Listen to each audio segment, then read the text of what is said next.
Welcome to Scorpio, a post-apocalyptic Metroidvania exploration-based fighting game with gameplay affected by the player's astrological sign. 1,200 years ago, the stars fell from the sky, crops were burned, buildings decimated, and all electronics on Earth were rendered useless. In the Starfall's wake, humanity was forced underground. Tribes were slowly but definitely formed around star signs. Astrology became the last remaining science, the way of the fist, the last remaining art.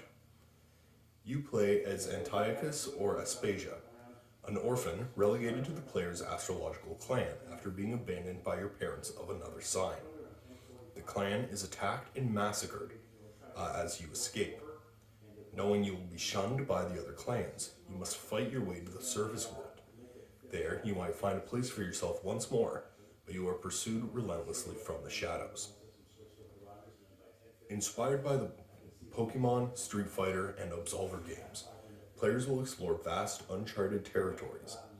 On their travels, they will encounter semi-randomly generated enemies across map stages who will immediately want to throw hands.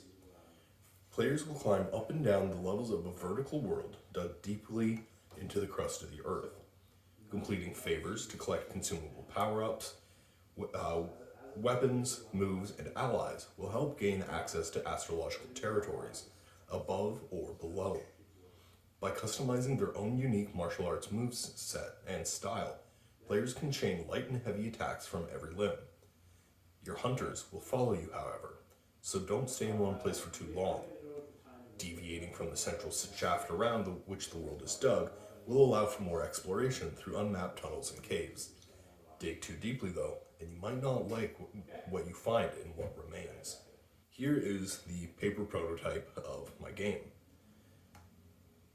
Here, today, we have our enemies, power-ups, players represented by watermelon candy, our darkness tile, 6-sided dice, which we will also be rolling, a 4-sided dice, a standard deck of cards, and a 4x6 grid. To start the game, we place the first grid vertically and place 1 to 4 player tokens on the bottom row. Like so. Players can put their pieces wherever they'd like. So this is viable, and so is this. Each player chooses a face card value, not a suit. For this example, I will choose the king value.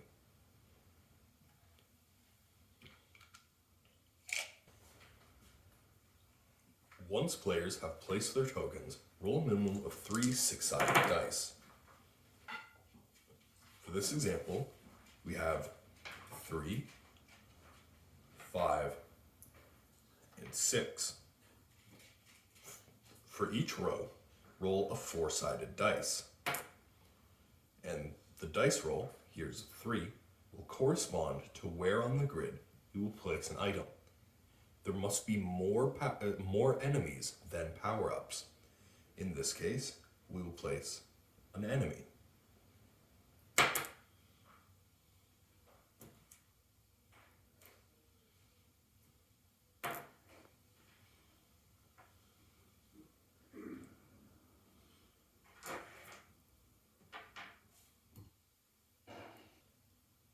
Going forward, at any point during their turn, players may place down another grid. The grid can be placed anywhere you'd like. However, at least 2 spaces must be touching. Going in order of astrological signs, players must roll a 6-sided dice and move that number of spaces in any direction. As an example, if we were playing with a Gemini and a Sagittarius, the Gemini would go first. However, I'm the only one here, and I'm a Sagittarius, so we'll get rid of this one for now.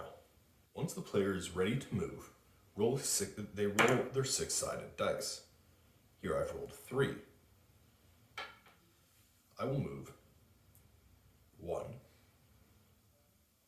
2, and then 3rd space onto the enemy combatant. This will trigger the combat phase at the end of all turns.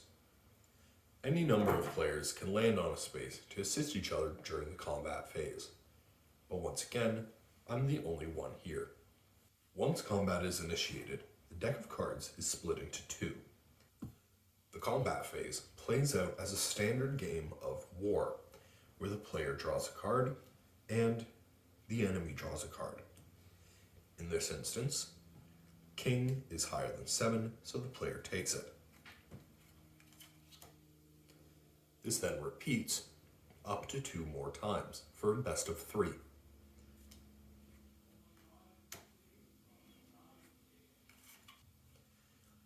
In this instance, the player has won, so the enemy is removed. At the start of the player's next turn, they will then be able to roll an additional 6-sided dice to determine how far they are able to move. In addition, because King was my chosen face value at the start of the game, I get to keep this card for myself. The rest of the cards drawn during the game are now removed from play. And the 2 decks are shuffled back together.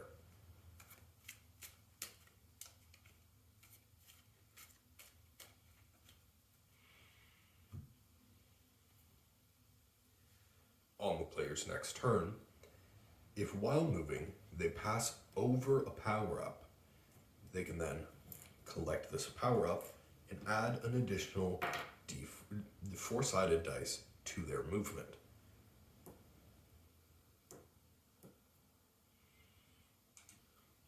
Players are relentlessly pursued by the darkness below, represented by the darkness tile. The darkness tile moves 1 6-sided dice worth of spaces every turn, starting at 0.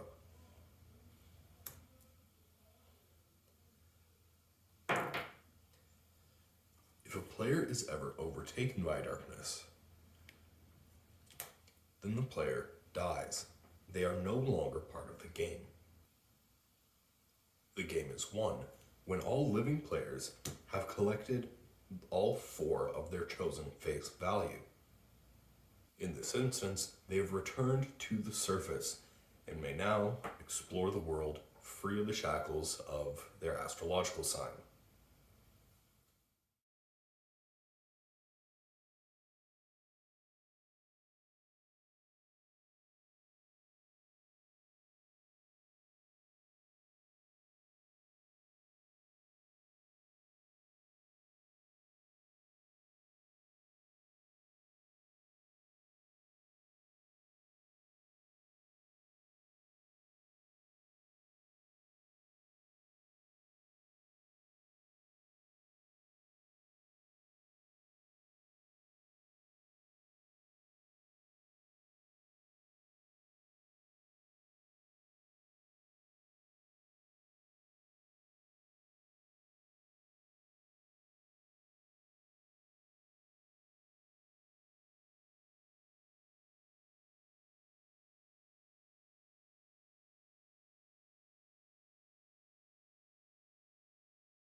In this instance, I've collected all 4 king cards without being overtaken by the darkness, which means that I have escaped. Once all living players have escaped, the game is won.